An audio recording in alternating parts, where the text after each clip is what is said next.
السلام عليكم ورحمة الله وبركاته. أهلا وسهلا بكم في فيديو جديد. إن شاء الله النهاردة هنعمل كرافت. هعمله بخافض اللسان أو أعواد الآيس كريم. هعمل لكم الشكل اللي انتوا شايفينه ده أنا عملته من اللي هو خافض اللسان. ده بيتباع عادي في الصيدلية ورخيص جدا، العلبة كلها ب20 جنيه، وفي اماكن تانية تلاقوها ارخص. عملت الشكل ده بنلاقيه في المحلات اللي هي التركية اللي بتبيع الديكورات التركي. فحبيت ان انا اعمله بدل ما اشتريه بسعر غالي. وزي ما انتوا شايفين شكله عامل ازاي، جميل جدا. فلو اول مرة بتشوفوني يا ريت ما تنسوش تشتركوا في القناة وتفعلوا الجرس وتدوسوا لايك وشير. هنا ده العلبة بتاعت الخافض اللسان. انتي بتروحي بتقولي للصيدلي انا عايزة علبة خافض لسان، بيبقى فيها 100 واحدة من دي كده. وانا رتبتهم كده، شايفين بالشكل ده. وبعدين عشان ألزقهم في بعض رحت جبت واحدة حطيتها بالعرض كده ولزقتها بالشمع، وعملت نفس القصة. ودي ممكن استخدمها ككوستر عادي، بنحط عليه اي حاجة مثلا سخنة او اي مجات زي ما انا عايزة. وهنا بعمل القطعة التانية، القطعة اللي هي من تحت دي اللي انا عملتها الاول دي هستخدمها من تحت، ودي اللي هعمل بيها الغطا كده بالشكل ده، نفس اللي عملته. وبعدين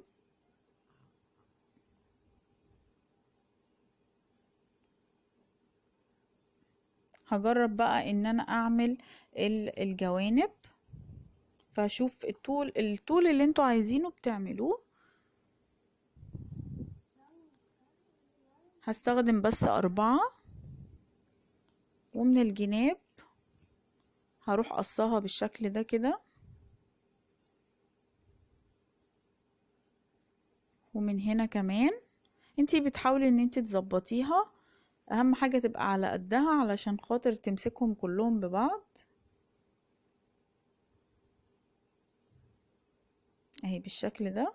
شوفوا ماسكة ال4 ازاي.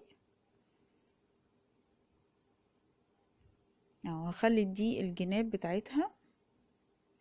وعلى فكرة بالخفض اللسان ده او بالاعواد دي بتعملي اشكال كتير جميلة جدا زي ما انت عايزة. ممكن تعملي بيها براويز، ممكن تعملي بيها اي اشكال واي ديكورات انت عايزاها، بتقدري ان انت تعمليها بكل سهولة. بحاول ان انا كده الزقها من القطعة اللي هي من الجنب دي، لزقتها كده بالشكل ده. وهعمل الجنب التاني بنفس الطريقة. برضو خدت 4 وهقص كده بالشكل ده. برضو عادي بيتقص بالمقص، مفيش اي مشكلة.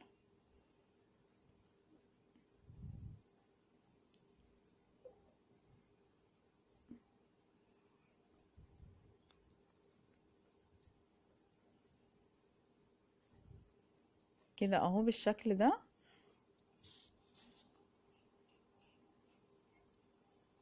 تقدروا تعملوا منه سبت للورد، ممكن تعملوا منه اي شكل انتوا عايزينه.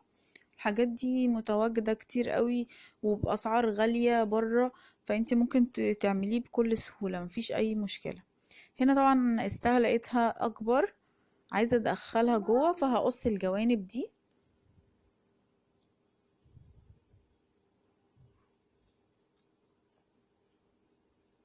اهو كده.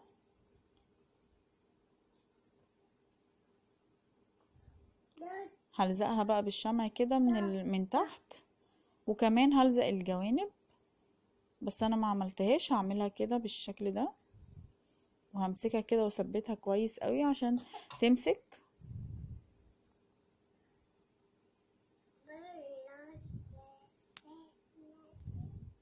هعمل نفس الشكل من الناحية التانية. وده الغطا بتاعي اهو. انا هبقى اعمل له من فوق حاجة كده امسك بيها، ممكن لو اي لولي اي حاجة ممكن تعمليها. وهنا بقى انا هبتدي ان انا ادهنه، واللي شاف البرطمانات اللي انا عملتها قبل كده هيعرف انا الدهان ده ايه. بس ده عموما ده بلاستيك، او تستخدمي لاكيه مفيش اي مشكلة، مخفف. لو بلاستيك بتخففيه بالمية، ولو لاكيه بتخففيه بالنفط. وانا عملت فيديو عن الخامات اللي انا استخدمتها.